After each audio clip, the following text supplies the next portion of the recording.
Feedback. I'm curious how many of you cringed a little bit when I said the word feedback.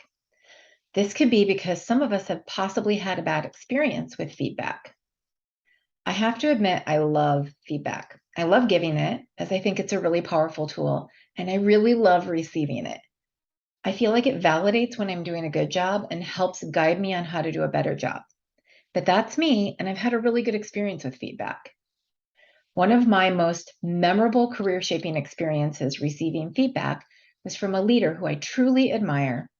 I was in a stretch role, meaning I had a lot of opportunity to grow into my role.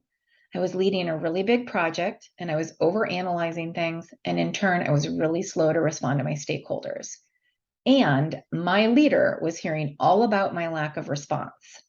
She called me up and she was really direct and upfront with me. But she was also caring and encouraging. And I remember her saying, Kate, I can't give you a paint by numbers on how to do this work. And this is where we pause, and you might think the same thing I thought. Wow, that's kind of harsh. But then she went on to say, you need to trust your instincts. You have experience in this. Trust your instincts. You need to go with your gut and make some decisions. And we really need you to move more quickly. That feedback was the fuel that I needed to pivot my behaviors. I felt cared for and I felt empowered to try, but not get it perfect. It also strengthened my relationship with my leader. I trusted her, that she cared about me, and that she had my back. Our goal for all of you is to normalize feedback. We want to make it a part of everyday conversations. We also want to help you turn cringeworthy feedback conversations into true learning conversations for the people that you work with. For feedback to result in meaningful behavior change, we first have to get our mindsets in the right place as leaders. There are 5 feedback mindsets that we'd like you to think about, learn, and embrace.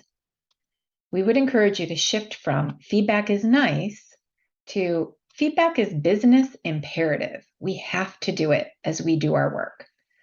We want to shift from feedback equals constructive and negative to feedback should be both constructive and positive. There's room for both. We want to shift from feedback is a sign of failure to feedback leads to learning and growth. We want to shift from avoiding and waiting for feedback to just find you. People are waiting for someone to say something to them, to asking for feedback frequently. We want the people that we work with to ask for feedback, to help them get clear on what to continue and what to improve.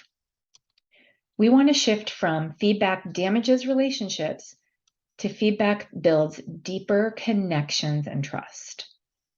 I want to share a couple phrases with you to help you think about feedback. One is feedback is clear and kind. If you're a Brené Brown fan, you know what I mean.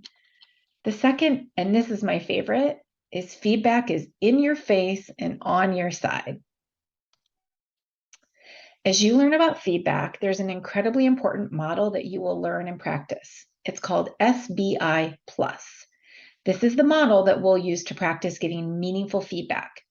SBI Plus stands for situation, behavior, impact, and the plus is keep doing or think about. It's the look ahead. How do I move on from here? You will continue to learn more about SBI Plus, and you'll definitely be practicing this during workshop number 2. The last thing I want to leave you with is this SBI Plus model isn't going to work until we get our leadership mindsets around feedback in the right spot. All right, we'll see you in workshop number 2.